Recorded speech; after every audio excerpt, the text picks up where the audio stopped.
दोस्तों नमस्कार, मैं के सिंह। आप देख रहे हैं अपना चहेता न्यूज़ चैनल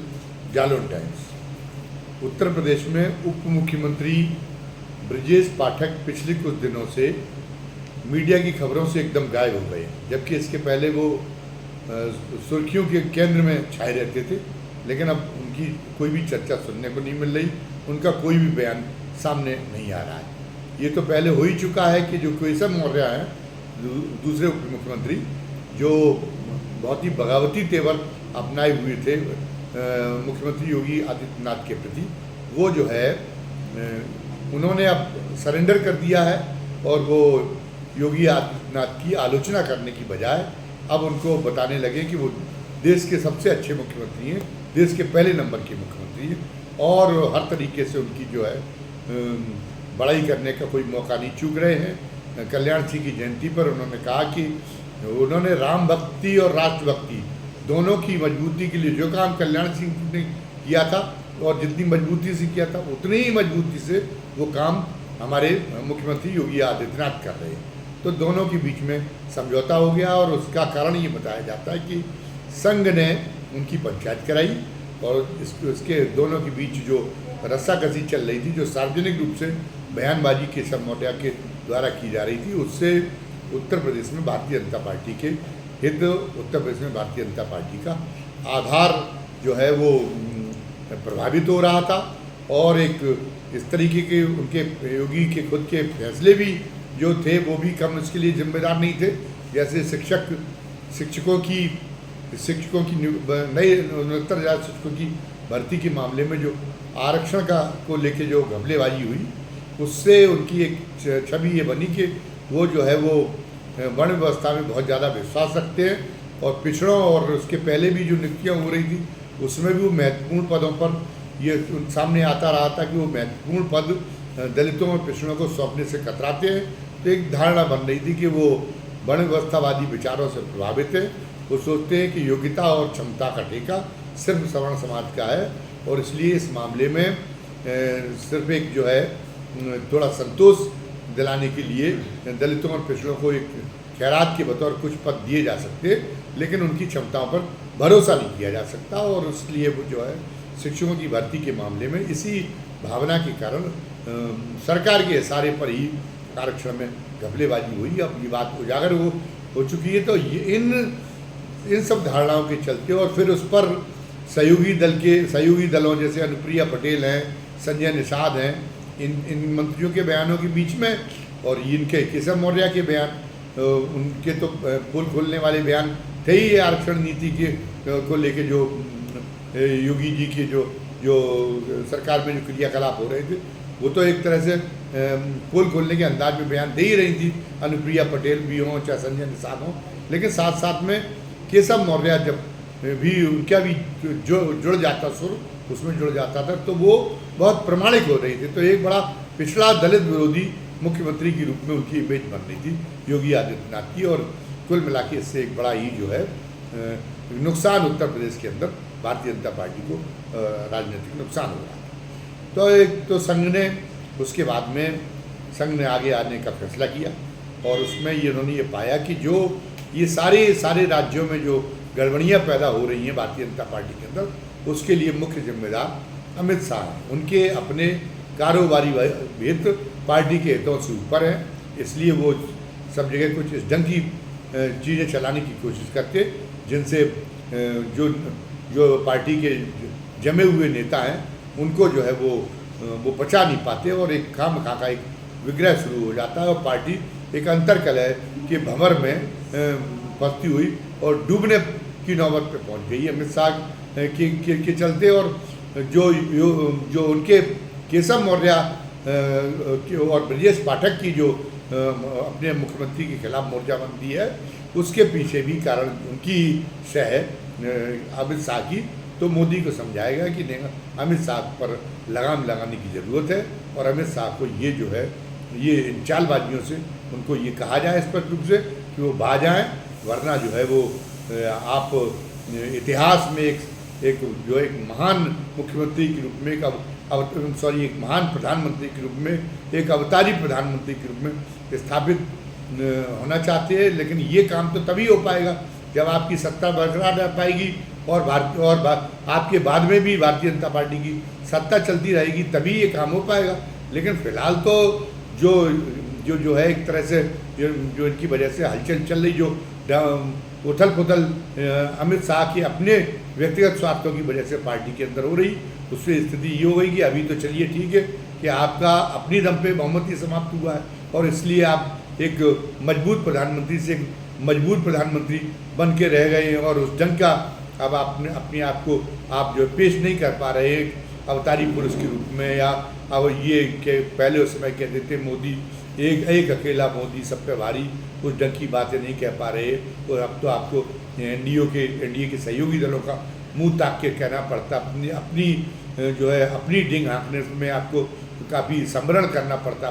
अपनी भावनाओं का। तो एक तरह से आपको एक लगाम लग गया है आपके कद को। तो ये जो 2024 के लोकसभा चुनाव के परिणाम के बाद जो स्थितियाँ बनी हुई, उसी ने ही बॉन्साई करने के अवसर बना दिए। उसमें आपकी उस ढंग से प्रस्तुति नहीं हो पा रही, जिससे एक विराट स्वरूप जो आप दिखाने का एक सिलसिला आपने बनाया था जो 24 के पहले, वो आप विराट स्वरूप दिखा के और मतलब एक बहुत ज़्यादा आप पार्टी के अंदर कह रहे थे कि हम तो जो है अपनी पार्टी के से भी बहुत ऊंचे चले गए हैं और बाकी देश की पूरी राजनीति से ऊंचे चले गए हैं। तो वो जो है वो आपकी उस आकांक्षा को, आपकी उसकी प्रस्तुति की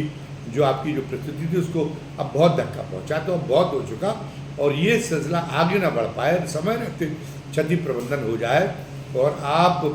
जब तक आप रहें और आपके बाद में भी पार्टी की सत्ता भी कुछ दशकों तक और बरकरार बनी रहे, तो फिर आपको आप जो है इतिहास में जिस रूप में दर्ज होना चाहते, जो एक अमर स्थान प्राप्त करना चाहते, वो शायद आपकी अभिलाषा की पूर्ति हो। इसलिए आपके लिए विवेक का परिचय देने वाली बात यही होगी कि अब आप फिलहाल पूरी पार्टी को साथ लेके चलें, पूरी पार्टी का नेतृत्व करें और ये जो अमित शाह की जो कुटिल चालें हैं इस पर लगाम लगाने की कोशिश करें। तो लगता है कि मोदी को भी ये समझ में आ गया है, तो इसलिए अमित शाह के इशारे पर जो है उछल कूद कर रहे थे वो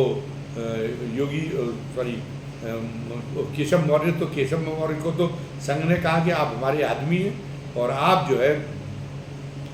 हमने आपको बहुत प्रोत्साहित किया और हम आगे भी आपके लिए बहुत कुछ सोचे बैठे हुए हैं। तो आप अपनों से तो हम जो है अपनों से तो हम ये चाहेंगे कि वो मतलब अगर एक पार्टी के लिए कोई संकटपूर्ण स्थिति बन रही हो तो अपनों को हम चाहेंगे कि वो अपने में थोड़ा सा सुधार करें। तो हम आपसे कहेंगे कि अब आप सुधार करें, बहुत हो गया, अब ये सब कुछ नहीं होना चाहिए। तो केशव मौर्य ने भी जब ये दुहाई दी कि नहीं आप परिवार के हैं सदस्य हैं और परिवार के एक ऐसे वैसे सदस्य नहीं, संघ जिसको ये समझता है कि आप उसके जो है वो एक बहुत ही अमूल्य, एक बहुत महत्वपूर्ण जो है बेशकीमती एक परिसंपत्ति है, बेशकीमती एक सेनानी है, एक महत्वपूर्ण सेनानी है, उस रूप में आपको नवाजा गया है और इसलिए आपसे जो है अपेक्षा की जाती है कि आप जो है तो अगर पार्टी के लिए कोई संकट हो रहा है तो आप अनुशासन का परिचय देंगे और आप जो है अपने आप को संयमित करेंगे। तो हमें उनके लिए तो मनाने की कोशिश की गई, लेकिन संघ ने ये लगता है कि दूसरी तरफ ये तय कर दिया कि पार्टी को बहुत कुछ नुकसान भारतीय जनता पार्टी को इस वजह से भी हो रहा है कि अमित शाह अपने सौदेबाजी के तहत दूसरी पार्टियों से नेता आयात करके लाते हैं जिनकी कोई ज़रूरत नहीं है, जिनका जो विचारधारा में उस ढंग से, जैसे कोई हेमंत विश्व शर्मा जैसा कोई कांग्रेस से आई कोई नेता हो तब वो भी है, क्योंकि वो तो विचारधारा में फिर जो संघ की विचारधारा में संघ के उपलब्ध लोग हैं उनसे भी आगे साबित हुए। तो वैसे अधिकांश लोग तो वैसे नहीं जो बाहर से लाए जा रहे, अधिकांश लोग तो और दागी छवि लेके आ रहे, तो वो दागी छवि की कीमत, उनकी छवि की कीमत पार्टी को चुकानी पड़ रही। तो अब ये बहुत हो गया, उन नेताओं को एक सीमा से ज़्यादा केवल अमित शाह की व्यक्तिगत स्वार्थों की पूर्ति के लिए एक सीमा से ज़्यादा उनको बढ़ावा देना अब सहन नहीं किया जा सकता। तो अमित वो भी ब्रजेश पाठक के बारे में भी संघ की शायद राय यही रही कि वो एक बाहरी व्यक्तित्व है और संघ की विचारधारा को कोई बहुत ज़्यादा फॉलो नहीं करते। वो जिन पार्टियों से आए, जिनका एक अतीत रहा है, उसके मुताबिक हैं। वो तो एक भक्ति उनका जुड़ाव है भारतीय जनता पार्टी के साथ और संघ की विचारधारा के साथ, तो वो एक लंबी रेस के हमारे लिए घोड़े साबित नहीं हो सकते। तो फिर अब जो है ब्रजेश पाठक को ये इसके बावजूद भी क्यों बढ़ावा दिया गया? हमारे पास खुद ही के पास भी पर्याप्त ब्राह्मण चेहरे थे। अगर ब्राह्मण को ही आगे रखना तो हमें अपनों के बीच में से ही जो है किसी चेहरे को आगे बढ़ाना था। वो पार्टी की रीति समझते हैं। लेकिन ये तो जो है पार्टी जब संकट में आ जाएगी तो ब्रजेश पाठक का अगला ठौर ठिकाना क्या होगा ये अभी कहा नहीं जा सकता। तो अब फिर ब्रजेश पाठक को आप इतना ज़्यादा शेयर देने का क्या काम क्यों कर रहे, और ब्रजेश पाठक को मनाने की भी जरूरत नहीं। तो अब ब्रजेश इसलिए केशव मौर्य को तो मनाया गया इस कारण से केशव मौर्य की सुर बदल गए, केशव मौर्य की समझ में आ गया। और सही बात ये कि केशव मौर्य का एक पारिवारिक संबंध संघ परिवार से है और भारतीय जनता पार्टी से, इस कारण से उनका तो अपने जो है उसमें शिविर में लौटाना स्वाभाविक था। लेकिन उनको ब्रजेश पाठक को लगता कि उनको मनाने की आवश्यकता नहीं समझी गई है। उनको अब जो है ये है कि एक बोझा की तरह अब ये उनको संघ ने मतलब ये जो है एहसास कराया है भारतीय जनता पार्टी को भी बोझ की तरह है उत्तर प्रदेश में, जो उनको इतना ज़्यादा उनको प्रोत्साहन दिया गया ब्रजेश पाठक को। तो अब इस बोझ से मुक्ति लानी होगी, ब्रजेश पाठक को अपनी हैसियत में वापस करना होगा। तो इसीलिए संघ से जब अंडरस्टैंडिंग हो गई तो उसी के तहत अब की बात जो उन्होंने योगी ने जो 10 उपचुनाव होने वाले हैं उनमें से दो ब्रजेश पाठक के जिम्मे जो 2 विधानसभा क्षेत्र की है वो समाजवादी पार्टी के अवैध क्षेत्र है। किसी कीमत पर वहाँ भारतीय जनता पार्टी की जीतने की आशा नहीं की जा सकती। उनमें से एक है मैनपुरी का करल, वो तो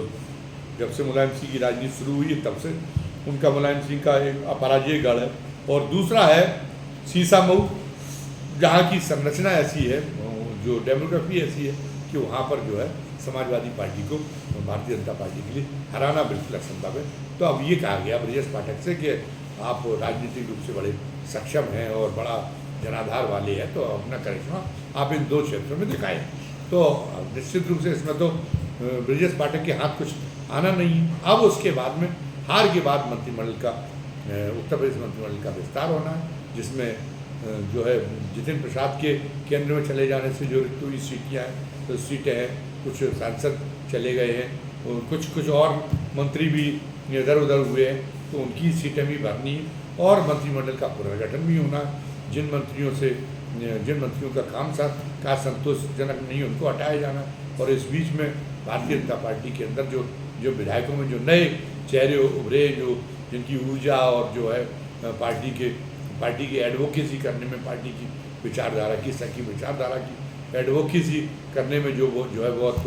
जिनको आगे पाया गया है, उनको जो है उनको मंत्रिमंडल में लाया जाना है। तो उसमें उस मंत्रिमंडल के विस्तार में जो अनुमान किया जा रहा है कि 10 विधानसभा उपचुनावों के परिणाम सामने आने के बाद होगा, उसमें अब ये तय जो है माना जाने लगा है कि ब्रजेश पाठक की छुट्टी हो जाएगी। ब्रजेश पाठक को मुख्यमंत्री पद से हाथ धोना पड़ेगा। हो सकता है कि उनको मंत्रिमंडल से भी